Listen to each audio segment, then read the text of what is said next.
Uma boa tarde a todos que estão a chegar a este webinar. Já temos aqui algumas pessoas a chegar, o número está a crescer. Bem-vindos. Temos aqui para nos dar então início à 10ª sessão do segundo ciclo do programa de webinars para a administração pública. Uma boa tarde a todos que estão a chegar à nossa sessão.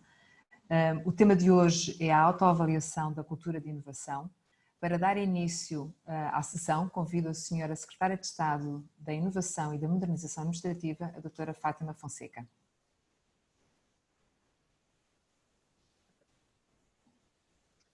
Boa tarde. Boa tarde a todas e a todos. Não sei se vale a pena fazer aqui um pequenino compasso de espera enquanto entram mais participantes. Vou tentar começar de forma pausada. Ora, muito obrigada pela vossa presença. É com muito gosto que estou aqui hoje no 10º webinar do segundo ciclo de webinars para a administração pública, que sendo promovido pelo INA, é promovido pelo INA com o apoio e a colaboração direta e ativa de um conjunto alargado de parceiros. E uma vez que eu represento a área da inovação e da modernização administrativa, vou fazer uma coisa diferente daquilo que é habitual. Vou agradecer, não às entidades, mas às pessoas que têm representado as entidades que têm colaborado de forma permanente e inexcedível nestes 2 ciclos de webinars. Hoje é o 20º webinar. E vou agradecer ao Walter Gouveia, que pela FCT tem dado suporte técnico, sem o qual não seria possível estarmos a desenvolver estes 2 ciclos de webinars nas últimas semanas, e ao Luís e à Sofia, do Instituto Nacional de Reabilitação, o apoio permanente que têm garantido e que têm permitido que estas sessões sejam também sessões inclusivas.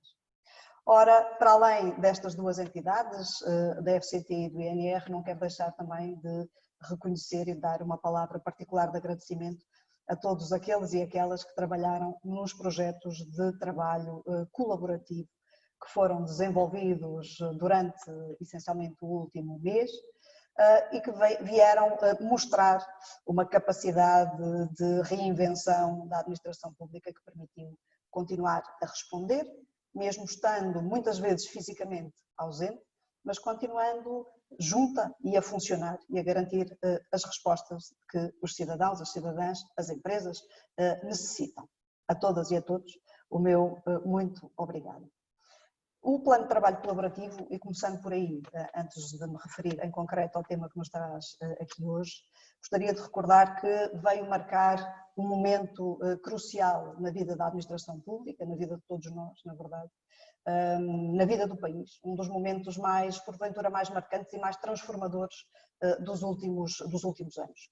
E as circunstâncias que nós vivemos, com as quais tivemos que lidar, vieram acelerar muitos dos processos de inovação e de modernização administrativa que há longos anos têm estado em curso e agora ficaram mais visíveis, muitas vezes de uma forma súbita, com uma face mais expressiva junto dos cidadãos e das empresas, no serviço ao cidadão, às empresas, às organizações da sociedade civil, e uma face menos visível, interna, que significou uma profunda reorganização dos modelos de trabalho na administração pública. E, literalmente, quase de uma semana para a outra, nós passámos a ter cerca de 68.000 pessoas em teletrabalho, enfim, uma modalidade que até este período era utilizada, de facto, mas era utilizada de forma muito dispersa e não sistemática. E, portanto, uma série de mecanismos foram introduzidos de forma mais massiva, foram testados, foram experimentados, uns resultaram melhor do que outros, mas temos aqui um grande capital de aprendizagem que vamos utilizar ao longo dos próximos tempos.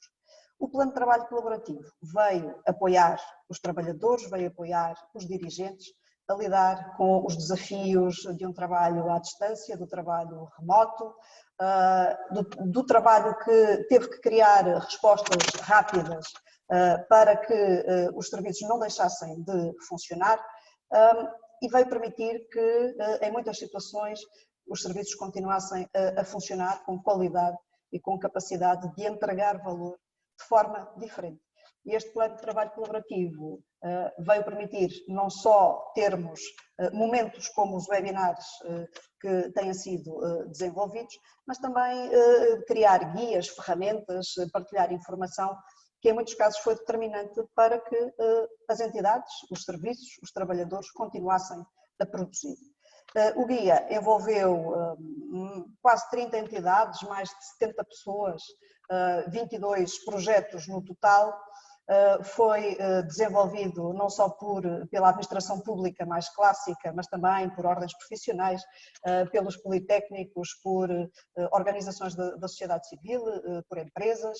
Portanto, tivemos aqui a capacidade de criar, de cruzar linhas, de cruzar competências para entregar resultados. E esta dinâmica colaborativa é algo que nós temos que reforçar de forma muito deliberada e intencional no futuro que já começou. E, portanto, vamos continuar a trabalhar os temas da liderança, vamos continuar a trabalhar os temas da organização do trabalho, da colaboração, da inovação. Os webinars, estes 20 webinars que se completam hoje, nestes 20 webinars contamos com, e é um número impressionante, contamos com um total de 27.752 inscrições. E estou certa que no final do dia de hoje teremos contado com mais de 14.000 participantes efetivos neste conjunto de sessões. Este é um número muito significativo e demonstra que é possível chegar longe de forma fácil a muita gente, com muita facilidade de facto, para levar informação, estimular o debate e desenvolver projetos colaborativos, criando redes de conhecimento, redes também pessoais, que são fundamentais para que funcionemos melhor, de forma gratificante e com capacidade de entregar resultados. Hoje o tema é a inovação.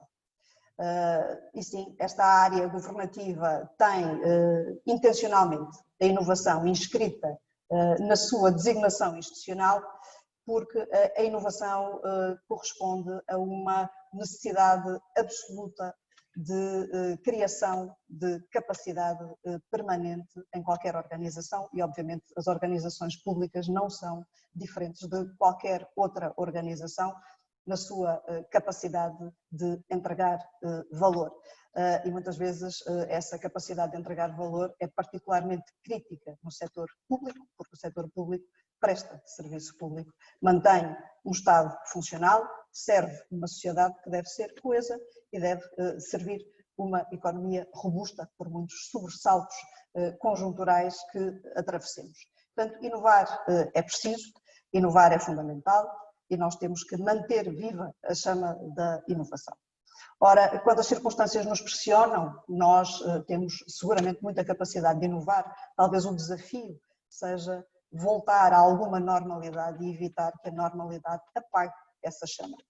E a ferramenta que hoje é apresentada, discutida e a partir dela discutidos outros temas que são relevantes para a inovação, esta ferramenta em si mesma é uma pequenina inovação.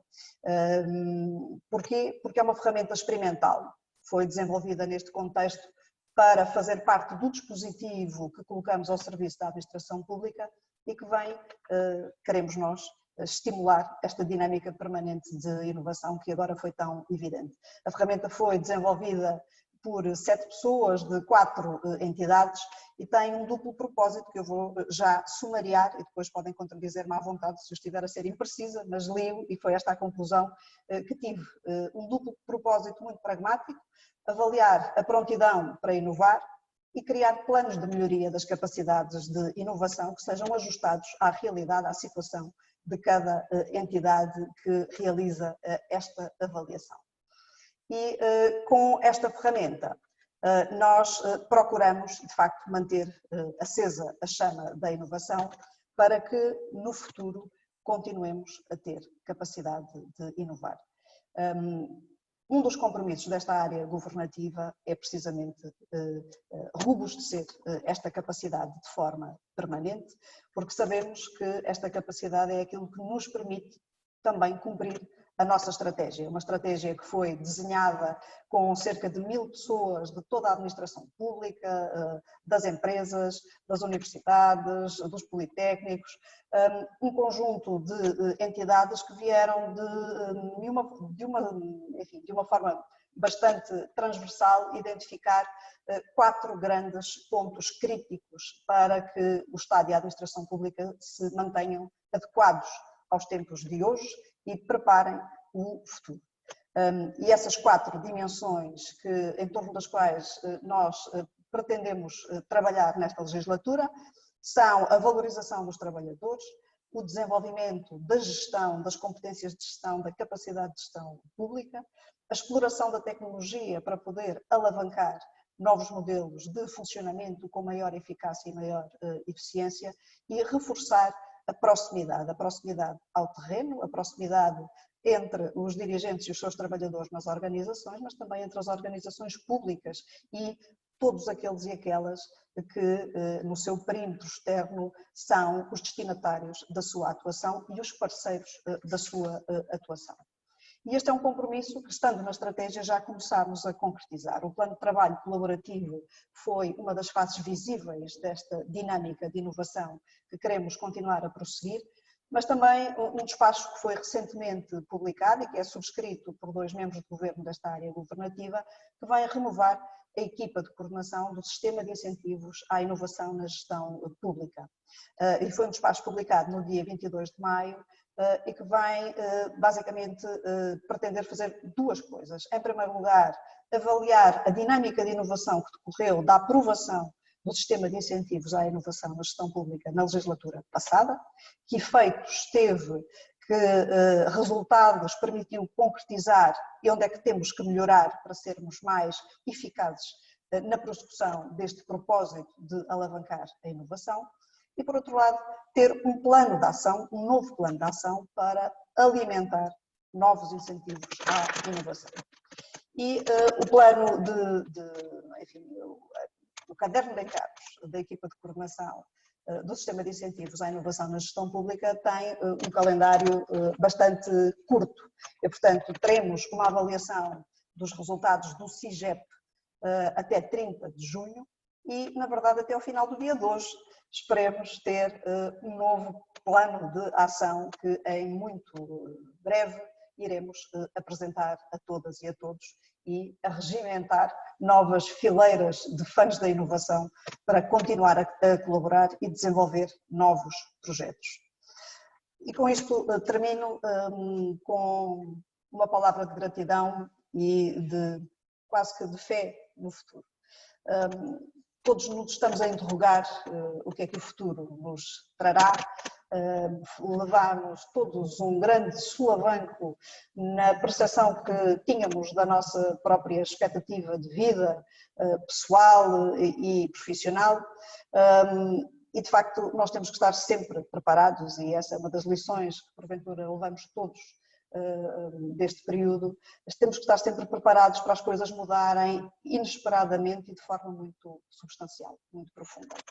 E, portanto, olhando para o futuro, o que é que podemos dizer? Há uma parte que ninguém sabe, há uma parte que ninguém controla, mas, de facto, há uma parte que só depende de nós, que é manter viva esta vontade de agarrar os desafios, manter competência para lidar com desafios inesperados, com capacidade de concretização e de resposta.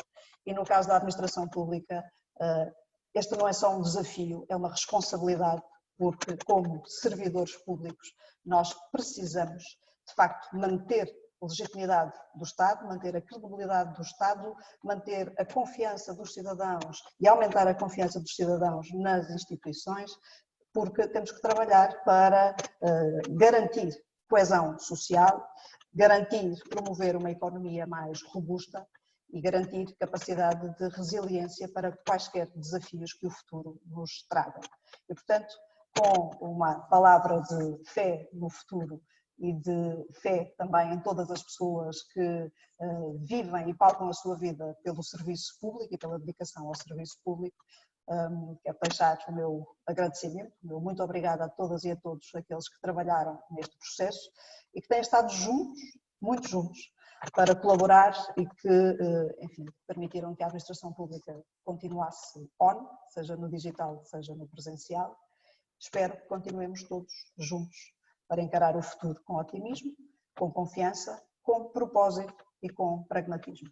Obrigada a todas e a todos, boa sessão e até breve. Muito obrigada, Sra. Secretária de Estado.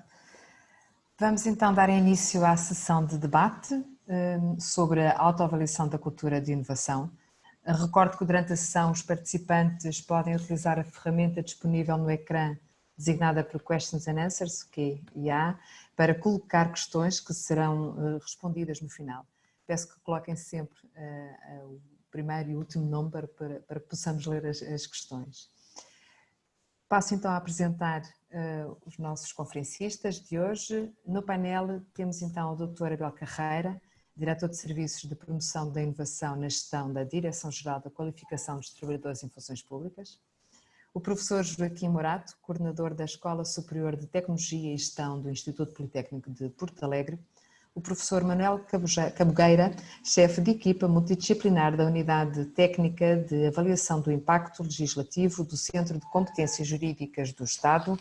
E o professor Pedro Dominguinhos, presidente do Conselho Coordenador dos Institutos Superiores Politécnicos. Vai moderar a sessão o Dr. Leonardo Ralha, subdiretor do Jornal Económico.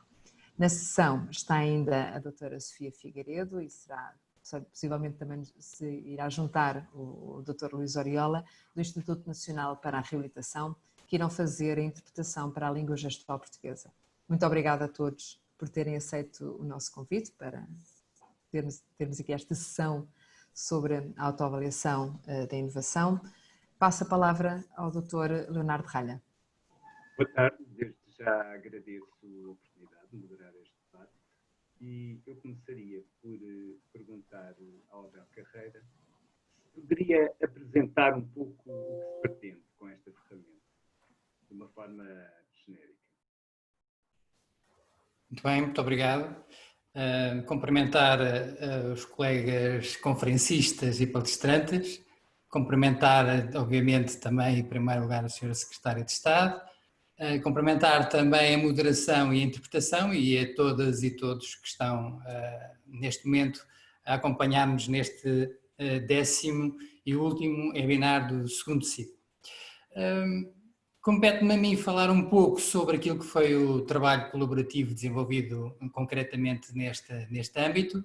Ele envolveu, como foi já referido, um conjunto de entidades e de participantes, estando aqui apenas não presente hoje atualmente um elemento da Polícia Judiciária e do Gabinete de Planeamento, Políticas e Administração da área de Governo, da Agricultura e também do Mar. E, portanto, com o caminho efetuado, nós temos a esta altura um instrumento que está disponível e que visa, como foi referido, procurar permitir avaliar ou autoavaliar a cultura de inovação.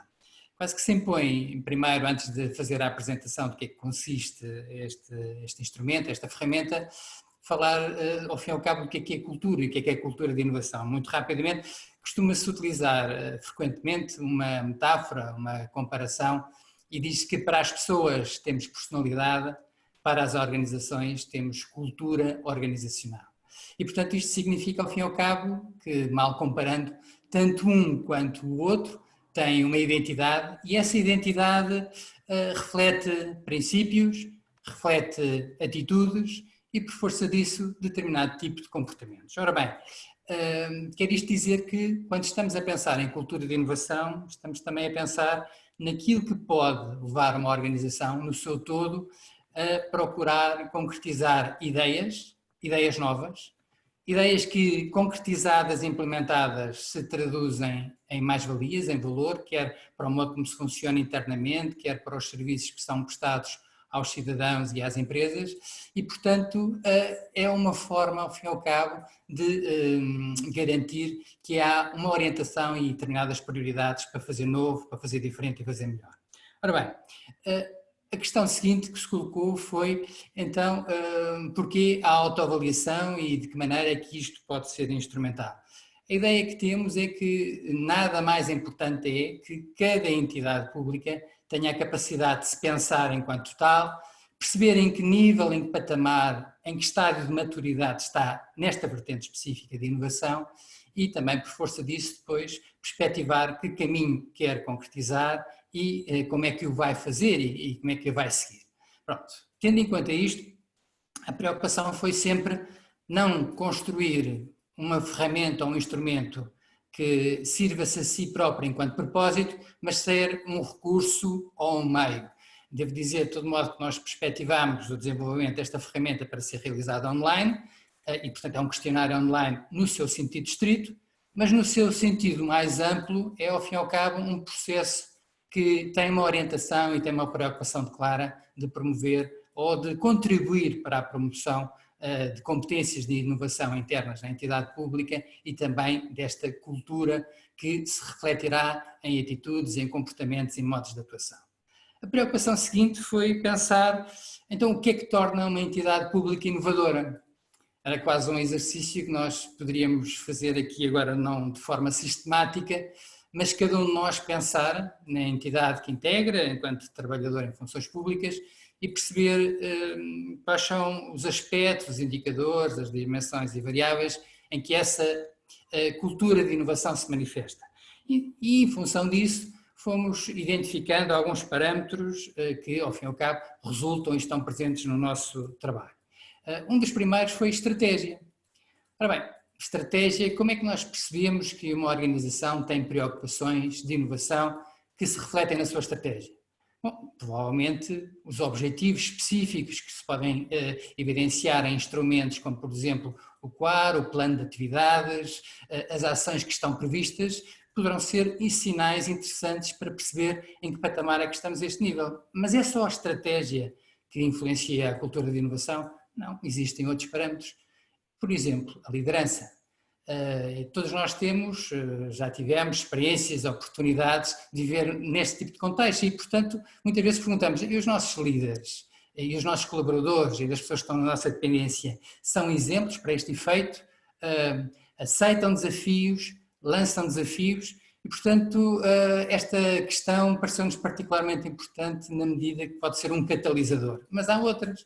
As pessoas que nós temos em entidade pública, essas pessoas estão a desenvolver as suas competências, têm oportunidades de crescimento, podem apresentar ideias e também contribuir ou participar na sua experimentação. A experimentação é um veículo fundamental para depois traduzir na prática aquilo que resulta e isso introduzir valor em tudo aquilo que fazemos.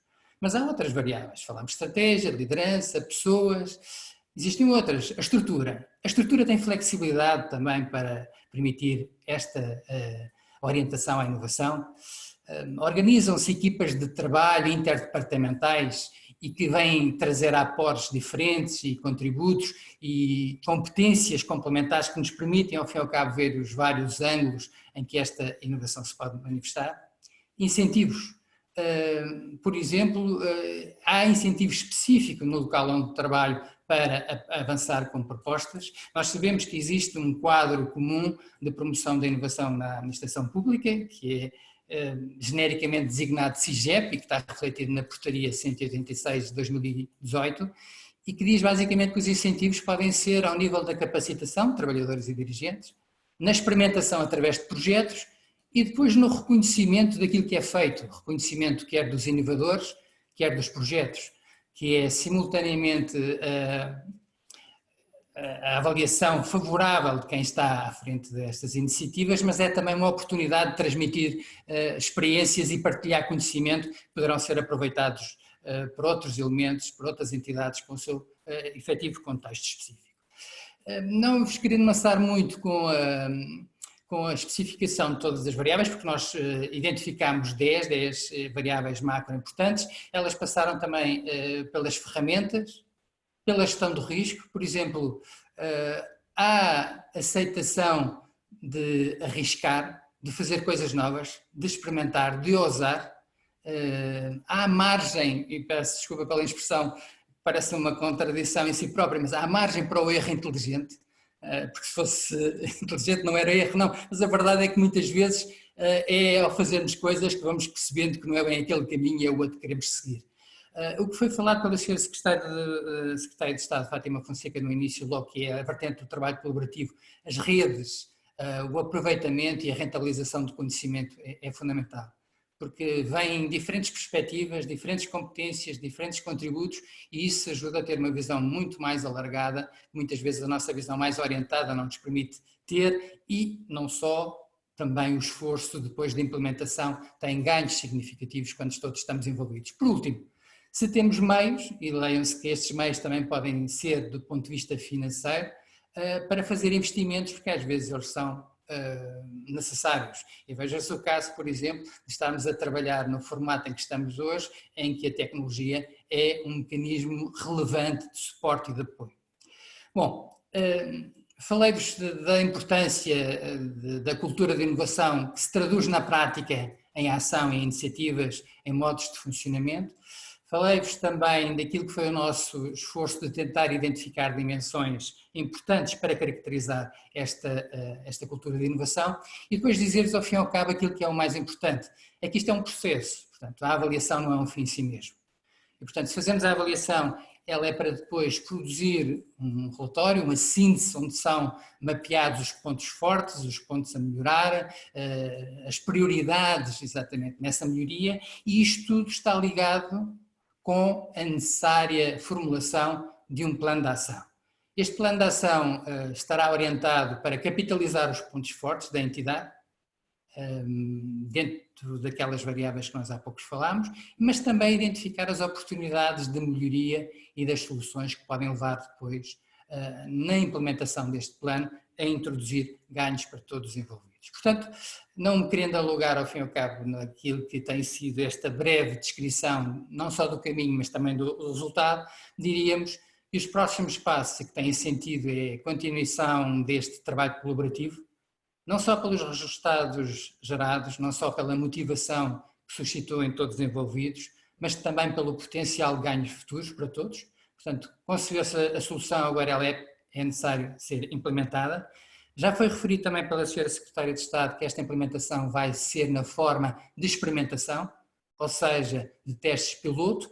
Serão estes testes piloto que ajudarão a robustecer esta ferramenta com base nas aprendizagens e depois para o objetivo último, que é torná-lo acessível e disseminado na administração pública.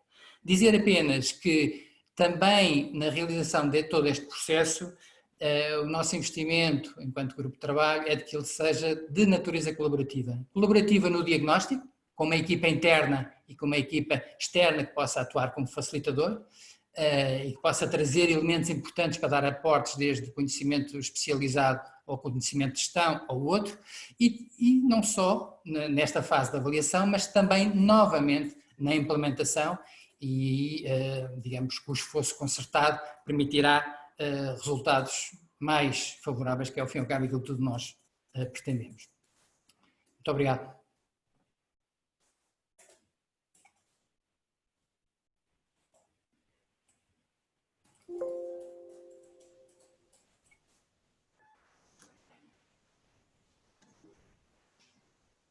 Leonardo, peço desculpa, está sem som. Estou a tentar ativar. Ok. Sim. Desculpa, já faz mal.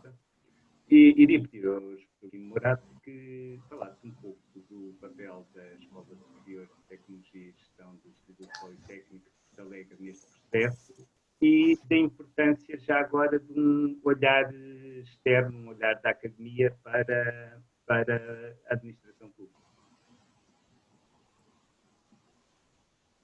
Muito boa tarde a todos. Em primeiro lugar, quero também cumprimentar a senhora Secretária de Estado, bem como todos os conferencistas, moderador, todos os participantes, e agradecer o convite para participar neste debate. E também manifestar a minha satisfação por ter integrado o projeto, a equipa deste projeto. Foi muito enriquecedor. E deixar uma primeira nota de enquadramento, antes de ir à questão que me foi colocada. A primeira é que, sem dúvida nenhuma, nós já estávamos num momento de mudança, não é? O nosso tempo é um tempo de permanente mudança, nos diversos setores, também na administração pública. Mas o tempo de hoje, a situação que vivemos, consubstancia-se num acelerador dessa mesma mudança.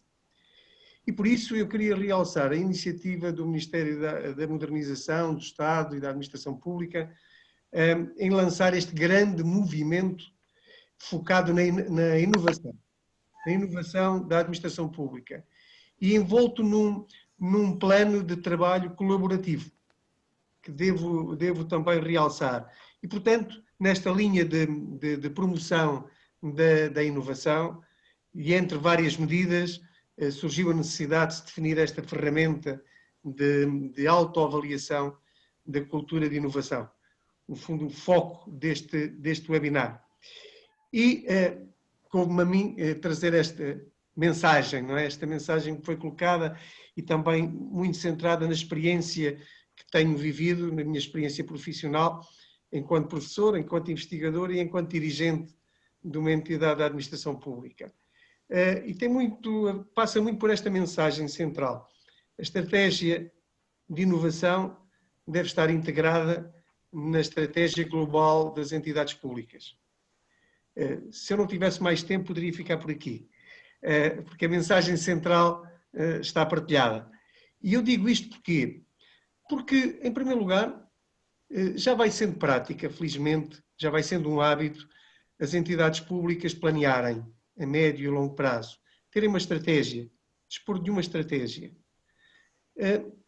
Mas ainda não é uma prática universal que exista uma estratégia de inovação nas entidades públicas. Aí ainda existe algum trabalho a fazer. É necessário que exista este foco na inovação. Um ambiente favorável, colaboradores sensibilizados para a inovação, contar com parceiros inovadores, ter um processo robusto, um processo estruturado. Portanto, é preciso entender os objetivos estratégicos da entidade e, com base neles, definir quais os processos que precisam de inovação. Como disse Steve Jobs, inovar também é dizer não a milhares de coisas. Não é? E, de facto, nós também temos que dizer não em muitas situações. E, portanto, neste campo ainda há muito a fazer. E tendo uma estratégia global, tendo uma estratégia de inovação, o que nós precisamos de fazer é que exista um alinhamento entre essa estratégia. Alinhamento entre a estratégia de inovação e a estratégia global, alinhamento entre a estratégia de inovação e o plano de ação operacional, alinhamento entre todos os intervenientes no processo, desde a gestão de topo, passando para as chefias intermédias e chegando aos técnicos e assistentes. É fundamental apostar neste alinhamento estratégico. Trabalhar neste alinhamento é trabalhar para os resultados. É fundamental comprometer. E nesta linha eu introduzo outra questão muito importante e que é a comunicação, que é um fator crítico no alinhamento organizativo. É necessário comunicar a estratégia, ser conhecida, compreendida, assimilada, interiorizada por todos. Só assim se consegue o envolvimento de todos num processo de inovação. E, portanto, longe vai o tempo da estratégia ficar no segredo de poucos, não é? Da gestão de topo. Também a inovação não é exclusiva deste ou daquele departamento. Não é? É importante que seja partilhada e que seja vivida e procurada e investigada por todos. Não é? E então surge, com este alinhamento e esta comunicação e o envolvimento de todos, chegamos ao tema, que é a implementação, o acompanhamento, o controle. Não é? Se não existir controle, pouco se sabe, não existem desvios, não se identifica o que está bem e o que está menos bem, não se corrige o que está menos bem. A avaliação e a introdução de ações corretivas é que gera as melhorias dos processos. Não é? É aqui, sobretudo aqui, na avaliação, na autoavaliação, que que o processo encerra o ciclo de gestão e abre um novo. É nesta fase que se consagra a administração, ou melhor, a eficácia do processo. E, como já disse, inovar por inovar pouco interessa. O que importa, sobretudo, são os benefícios que resultam desse processo. Por isso, a autoavaliação da cultura de inovação, não é verdade, é um tema central. E por isso este projeto que nos traz aqui hoje a debate é absolutamente central neste processo de pensar e de fazer cultura da inovação. Não é? Abrir um novo ciclo de gestão, encerrar ciclos e dar continuidade a esses ciclos com novos ciclos, numa perspectiva de melhoria contínua, não é? Com o envolvimento de todos. E por isso esta ferramenta de autoavaliação da cultura de inovação é central, e da minha experiência enquanto professor, enquanto investigador, e que colaborei na implementação de vários sistemas de autoavaliação, designadamente no Politécnico de Porto Alegre, durante vários anos, ainda hoje a principal batalha reside na eficácia do sistema. Temos bons processos, construímos bons processos, temos boas ferramentas de suporte, funcionam efetivamente. A avaliação, a discussão, o encontrar novas ideias, lançar novas soluções é o aspecto mais difícil de conseguir. Ora, é exatamente aí que a inovação acontece.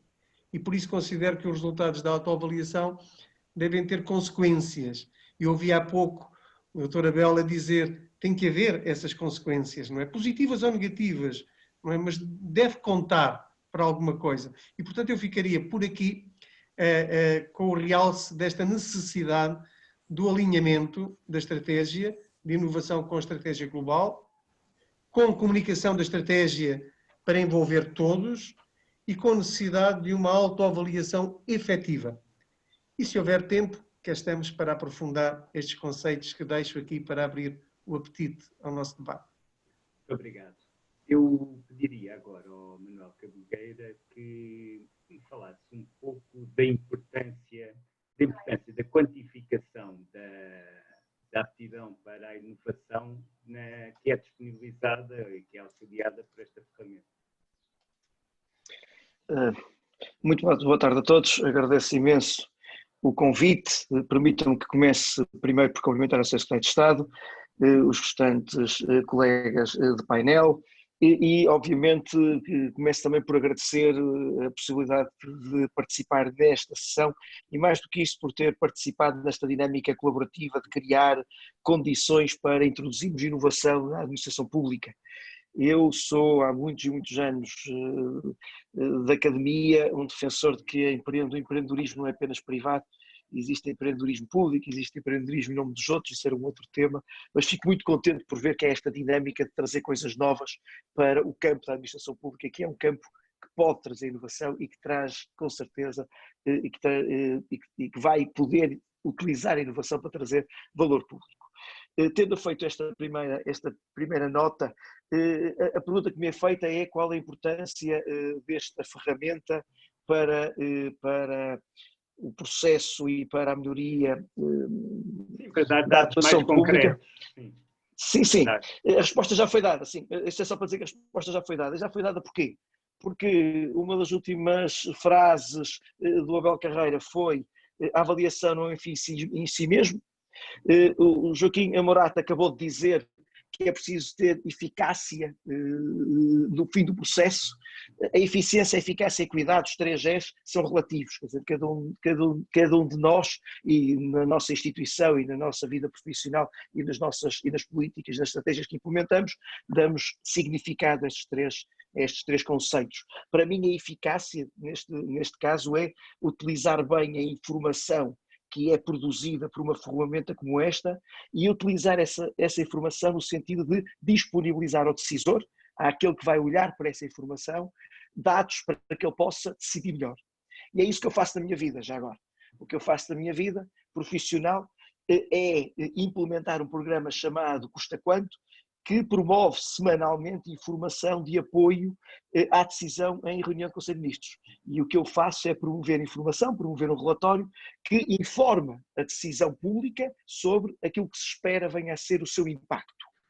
Dou esta nota para dizer o seguinte: nós temos estado focados no impacto da legislação, nos custos que cria a empresas e cidadãos e num conjunto de variáveis não económicas, e futuramente este ano este exercício vai expandir para integrar o impacto na administração pública. Por isso vamos introduzir a dimensão de avaliação na administração pública e vamos introduzir uma nova avaliação, um novo módulo de avaliação não económico sobre a inovação. E vamos nos preocupar em fornecer ao decisor público informação, fornecer evidência sobre aquilo que poderão ser os impactos nas dinâmicas inovadoras, nas dinâmicas de inovação que resultam da decisão pública, que resultam da legislação proposta pelo Governo.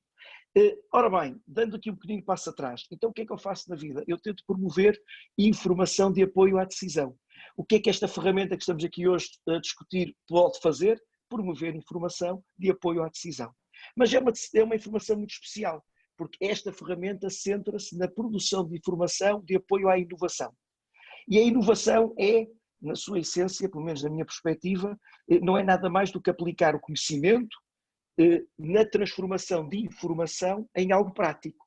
Nós inovamos quando usamos aquilo que sabemos para pegar a informação que temos e transformamos num novo processo. E não querendo roubar mais palavras ao Abel Carreira, ele falou na criação de novos, diferentes e melhores processos. Então usamos a informação que temos para gerar novos, diferentes e melhores processos. Esta ferramenta, nas suas diferentes componentes, focando sobre as ferramentas que existem para a inovação, as competências que existem para a inovação, o ambiente, a estrutura, o apoio financeiro que existe para a inovação dentro dos organismos, vai dar apoio ao decisor que, utilizando os resultados desta metodologia de avaliação, poderá decidir melhor para o futuro. Para mim, a perspectiva de eficácia seria essa, seria que daqui resultassem informações úteis, dados úteis, para que os decisores que venham a jusante possam decidir melhor olhando para a frente. Porque é que também é muito importante esta ferramenta no âmbito da administração pública? É que a inovação pelos privados, a inovação no âmbito da decisão privada, a famosíssima destruição criativa que promove a dinâmica de mercado, aproveita-se do próprio mercado. E os inovadores privados são inovadores porque utilizam a informação do mercado e são motivados pelo mercado. Na criação de valor público, nós não temos mercado, o mercado não existe por definição. Ao não ter mercado, temos que criar instrumentos que substituam o mercado na criação da informação útil que promova a inovação e na motivação para a inovação. Esta ferramenta, novamente, vai nos permitir completar essas duas deficiências naquilo que é a ação pública. Esta ferramenta vai, por um lado, fornecer informação ao decisor sobre, repito, os diferentes elementos que permitam inovar melhor. Segundo, vai motivar a quem é avaliado a tentar fazer melhor, a olhar para aquilo que é preciso fazer, a observar as lacunas, a tentar colmatar essas mesmas lacunas. Eu sou, por definição, um defensor daquilo que se chama, em termos académicos e técnicos, a decisão pública com base na evidência. Por isso que o decisor público, quando decide, tenha o suporte de informação que lhe permita compreender, que lhe permita ter evidência sobre os impactos que vai criar, que vai gerar. Para tal, é preciso instrumentos de criação de informação. Esta ferramenta é, na perspectiva muito pessoal e muito centrada naquilo que é a minha atividade atual, mas nesta minha perspectiva é uma ferramenta fundamental para fornecer esses dois elementos. Informação para apoiar a decisão e informação para motivar a inovação. A senhora Secretária de Estado referiu que era fundamental promovermos a capacidade de inovação. O que eu diria é, está aqui um instrumento para fornecer informação que promova a capacidade de inovação. Não vos roubo mais tempo e estou muito expectante para ver o debate que se segue. Muito obrigado. Agradeço, Manuel. Perguntaria agora ao Pedro Dominguinhos, sem prejuízo do mais que queira dizer sobre a sua colaboração nesta ferramenta, se até que ponto é que considera irónico que este processo nasça daquilo que é considerado a maior crise das nossas vidas, Covid-19. Bem, antes de mais, muito boa tarde a todas e a todos. Cumprimentar a Senhora Secretária de Estado, os meus colegas conferencistas, todos os membros do INA e de todas as entidades parceiras e, sobretudo, os mais de 600 participantes que nos estão a acompanhar neste momento.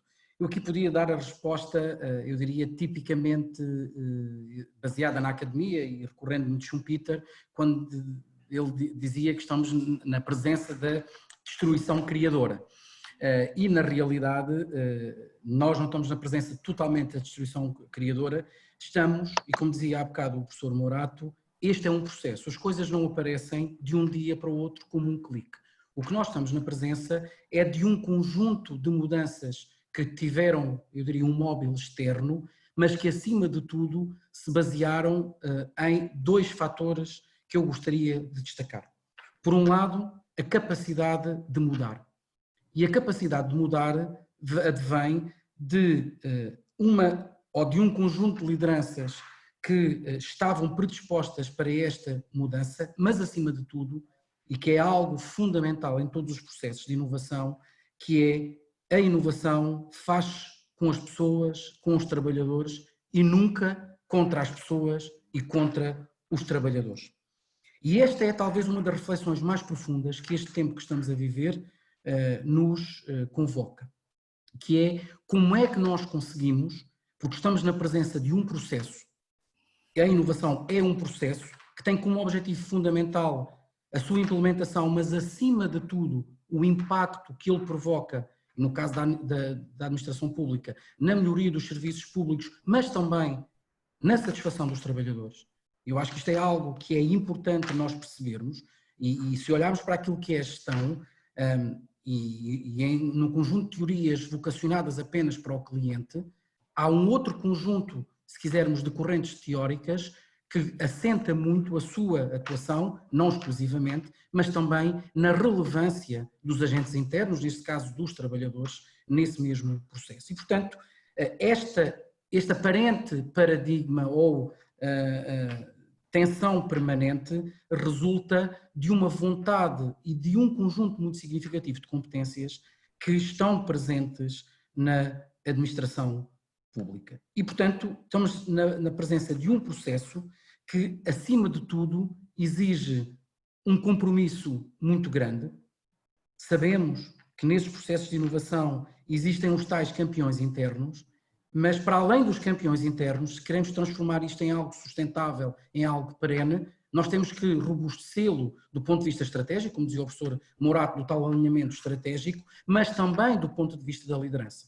Não há instituições ou organizações inovadoras se não houver, por um lado, trabalhadores motivados, competentes e com um foco muito grande na sua aprendizagem contínua, e também não existem instituições inovadoras, organizações inovadoras, sem líderes comprometidos, competentes e com vontade de arriscar.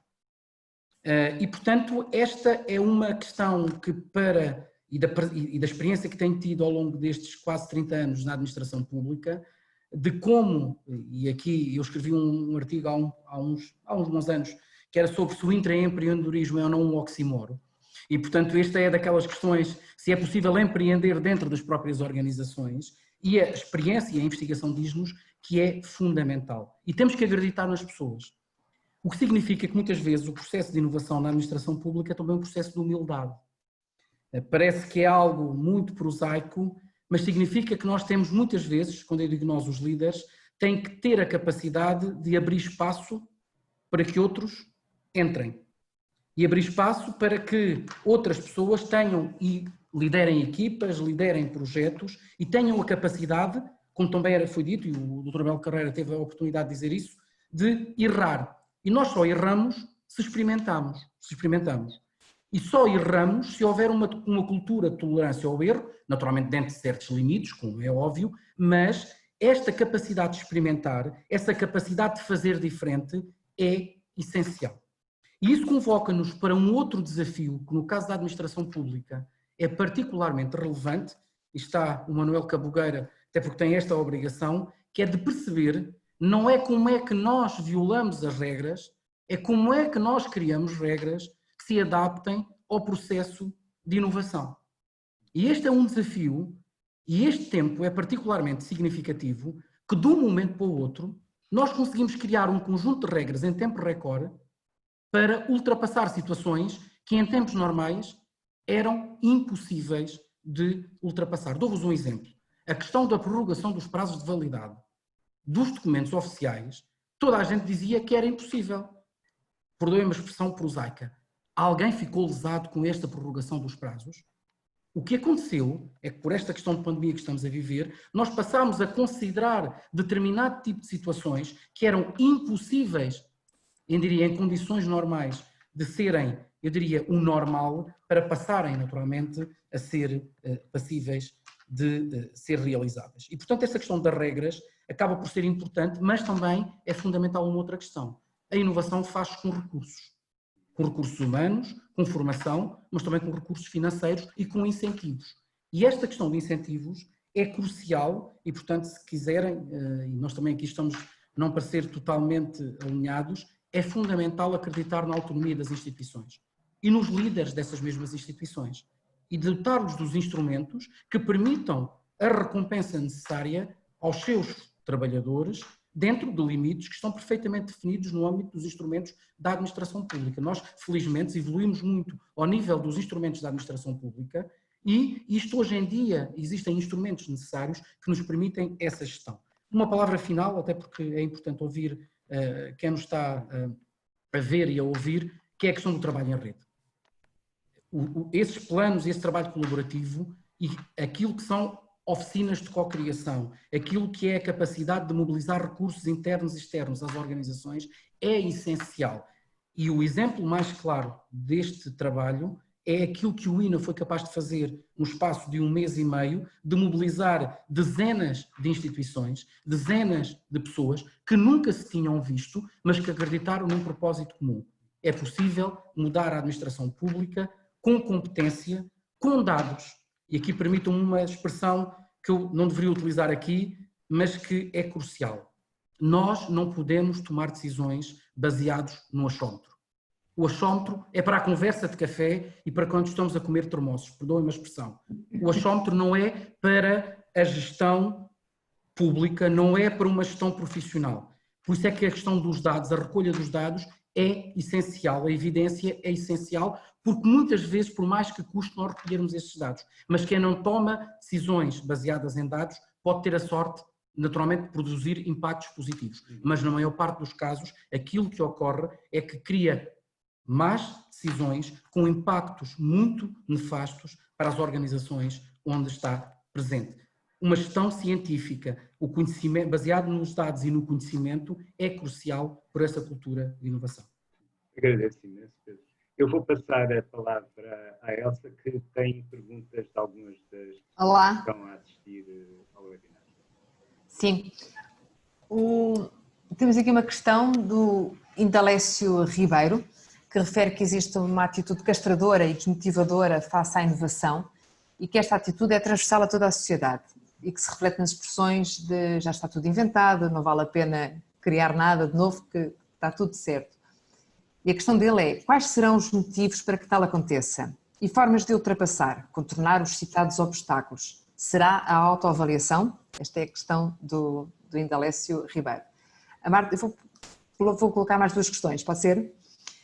A Marta Rosado da Fonseca coloca-nos a questão: gosto muito desta ferramenta, já terá com certeza consultado, simples e muito direta. Seria interessante recolher esta autoavaliação em todos os organismos, ou seja, obrigar a esta autoavaliação. Está pensado fazer-se? A Madalena Carreira coloca a questão: haverá uma verdadeira promoção da cultura de inovação sem premiar e reconhecer os trabalhadores? Depois bem, entre parênteses, com cortes salariais, congelamento salarial e de progressões, os prémios. Estas são as 3 questões que foram então colocadas. calhar começarmos, Pavel, e vemos se mais algum dos palestrantes tem algo a responder. Desculpa, Leonardo. Passou a palavra. Começávamos por si. Ok, tá, muito obrigado. Se me permite, Leonardo, olha, eu ia só fazer apenas um pequeno ponto aqui, antes de tentar responder da minha perspectiva às questões, para dizer que no início deste webinar falou-se das vantagens do trabalho colaborativo e da possibilidade de termos diferentes perspectivas, diferentes competências, diferentes ângulos de visão.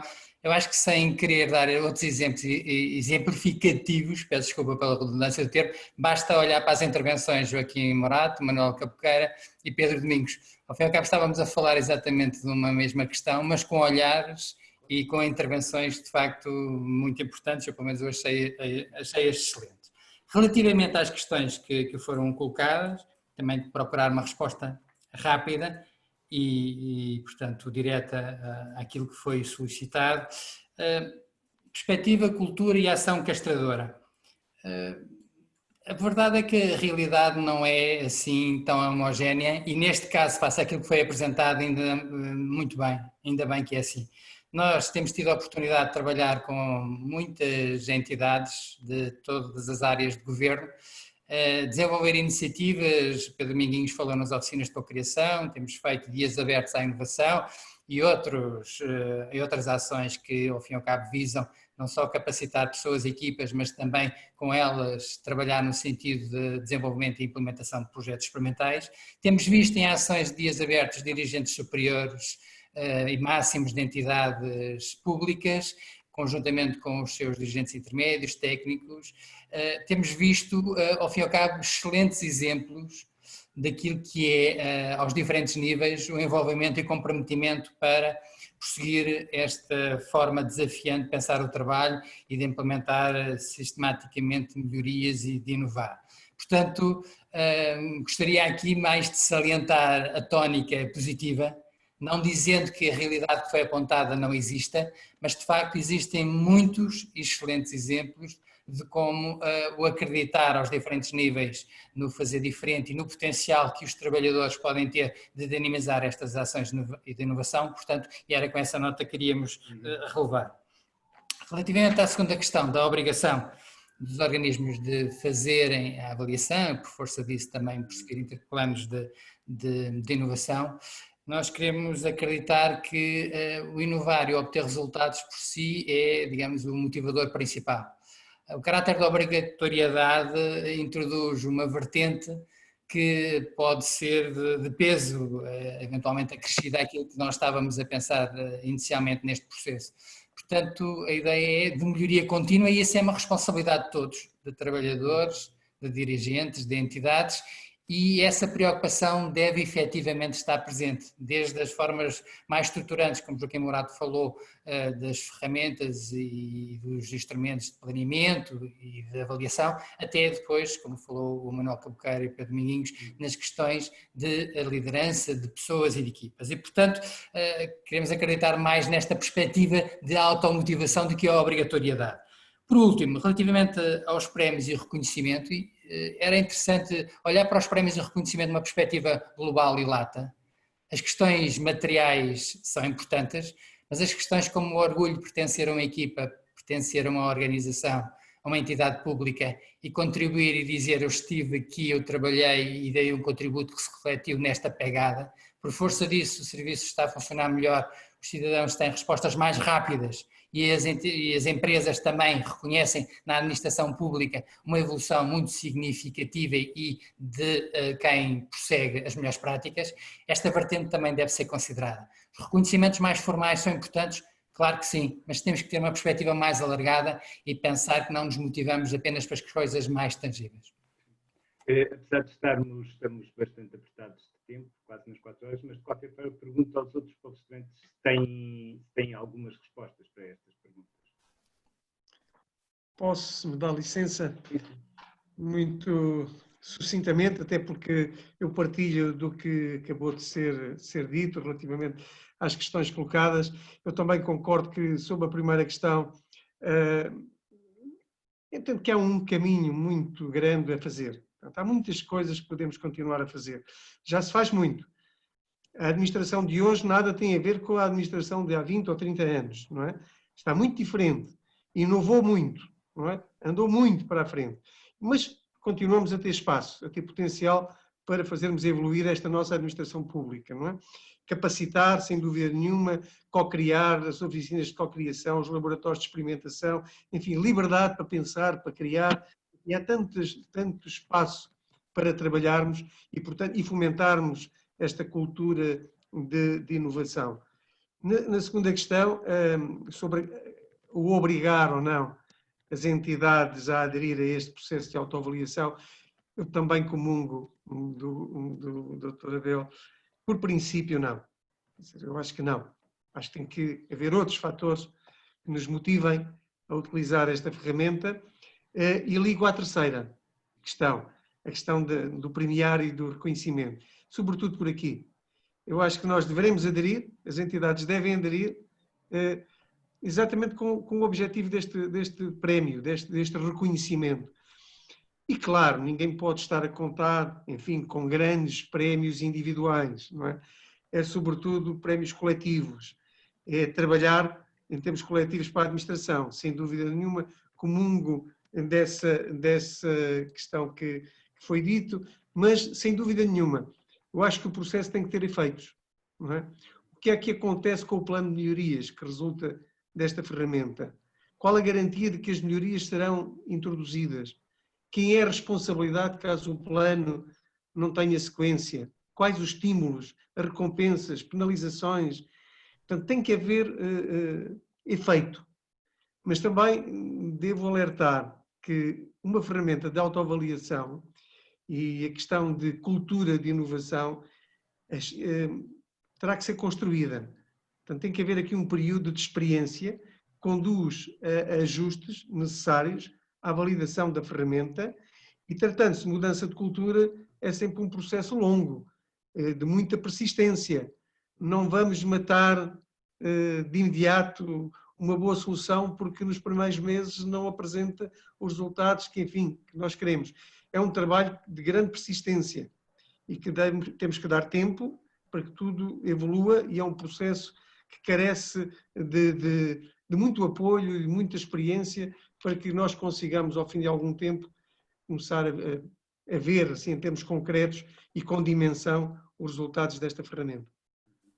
Já em tempo, obrigado, Joaquim. Já em tempo suplementar, peço ao Manel se tem alguma... 2 minutos, roubo 2 minutos só para pegar neste assunto de uma perspectiva distinta. Eu sempre me preocupei em termos académicos e desde que comecei a trabalhar com instituições públicas já há mais de 15 anos, foi isso que eu tentei trazer para o meu dia-a-dia profissional, que é a perspectiva da implementação das obrigações públicas, seja na regulação, na política, na gestão interna e tudo. E queria chamar a atenção para o seguinte, atenção de fazer a crítica que se fez aqui inicialmente, de que há imobilismo, é difícil as coisas acontecerem. Normalmente quando se faz essa crítica nós esquecemos que o sistema democrático impõe regras a quem está na estrutura pública, que são regras muito difíceis, de transparência, de obedecer a programas que foram democraticamente eleitos e impostos, de responsabilização. Isto para dizer que fazer tudo isto na coisa pública não é fácil. Por isso, atenção que essa crítica inicial de que imobilismo, é difícil mudar, é mesmo difícil. Agora faz-se. E agora vou para o meu segundo comentário. Motivação, prémios, sim, era muito bom, eu sou economista, eu gostava muito de poder ver realmente as pessoas a terem acesso a algum tipo de reconhecimento, se quiserem, explícito daquilo que são os resultados que elas trazem para a vida pública. Primeiro, esse reconhecimento pode ser financeiro, mas pode ser outro, pode ser por via da flexibilização, pode ser por via de muitos outros benefícios que podem estar na mesa. Mas faço uma última nota. Ora bem, 20 webinars, 4 pessoas por webinar, 80 pessoas, em todo este processo colaborativo estiveram envolvidas quantas centenas de pessoas, qual é a motivação delas? é muito simples, é contribuir para a coisa pública. Daí que acho que só este exercício, e eu podia-vos dar mais 20 exercícios, e eu em outras funções cheguei a ter 200 pessoas a porem-se elas próprias em risco físico e a avançar para defender a causa pública, mas só este exercício é suficiente para mostrar que há muita motivação. Nada mais. E por último dou a palavra ao Pedro. Está sem som. Vamos lá. Muito rapidamente, eu acho que eu comecei por dizer que a inovação não se faz contra as pessoas, mas faz com as pessoas. E, portanto, a questão da obrigatoriedade, eu acho que não resulta sobretudo se criar um espírito e uma cultura organizacional que leve a esta mesma necessidade. E eu tenho estado em muitos exemplos, e talvez, e permitam-me dar aqui um exemplo muito claro, que é um projeto que o Conselho Coordenador dos Institutos Superiores Politécnicos tem, que é o Poli Empreende, que surgiu a partir de uma ideia existente num Politécnico e que foi capaz de ser escalado para o âmbito nacional, que hoje envolve 20 instituições, envolve centenas de empresas criadas e que foi prémio de espírito empresarial. E, portanto, porque foi capaz de, num local, alguém valorizou a cultura de inovação e que foi depois escalado a nível global. A questão das recompensas, eu diria que há imensa tipologia de recompensas. Nós, por exemplo, em Setúbal, temos uma preocupação em que praticamente 100% das pessoas têm direito à formação contínua ao longo do ano, numa média de mais de 20 horas por ano. Eu costumo dizer que desafiava 99% das empresas privadas a terem 20 horas de formação para os funcionários das suas organizações. E, portanto, há aqui esta capacidade de acreditar nas pessoas. E eu costumo dizer que quando nós acreditamos nas pessoas, os resultados normalmente aparecem. E a experiência que eu tenho tido enquanto dirigente e enquanto vários colegas meus dirigentes é que acreditar nas pessoas recompensa sempre. Naturalmente exige liderança, exige competência, exige direção, exige envolvimento e exige, acima de tudo, uma coisa que é fundamental, que é comprometimento. Nós não podemos estar comprometidos este semestre e porque ganhamos um prémio e passado 6 meses isto já não é importante porque o prémio já foi ganho. Se quisermos, isto é uma maratona, não é uma corrida de 100 metros, o que significa, e como na administração pública as lideranças normalmente são transitórias, o que é mais relevante é quem permanece. Portanto, capacitar as pessoas, acreditar nelas, parece-me que é crucial neste processo de implementação da inovação. Agradeço imenso, Pedro, e também a Abel, Joaquim, Manel e às centenas de pessoas que estiveram ligadas a este webinar, o que já de si acho que é um indício claro do interesse que a ferramenta desperta. E passo a palavra à Elsa e Maria Jesus Rodrigues para o encerramento. Estou? Sim. Antes de encerrarmos, pedimos a vossa apreciação sobre esta videoconferência, agradecer a presença de todos neste painel, de todo o conhecimento que foi e a partilha de conhecimento que foi esta sessão enriquecedora ao nível desta autoavaliação para a cultura de inovação nas entidades públicas. E antes de fechar esta última sessão e antes de fecharmos este combinar, este encerrar de webinars que foram estes 20 que nos levou aqui a este encontro agora final, não posso de facto encerrar esta sessão sem antes agradecer à Maria de Jesus Rodrigues, que esteve sempre presente ao longo destas sessões, ao longo destas quase 20 sessões, de forma invisível, algumas vezes a fazer a moderação e a fazer estas transições, ou então nos bastidores como hoje, que teve a dar o apoio a todas as pessoas que nos colocaram questões e esteve sempre presente. Agradeço também a colaboração da Fundação para a Ciência e a Tecnologia, ao Walter Gouveia, que nos deu o apoio. Agradeço a toda a equipa do INA que colaborou para a realização destes webinars e um agradecimento especial a todos os participantes que ao longo destas 20 sessões de webinars, contando então com o primeiro ciclo também, deste ciclo de programa de webinars para a administração pública, nos acompanharam. É bom saber que estão desse lado, apesar de nós não vos vermos, mas é bom sempre vermos estes números sempre a crescer de participantes. Foi muito bom poder contar com a vossa presença e apoio e uma boa tarde para todos e até uma próxima oportunidade. E obrigada a todos os participantes desta sessão.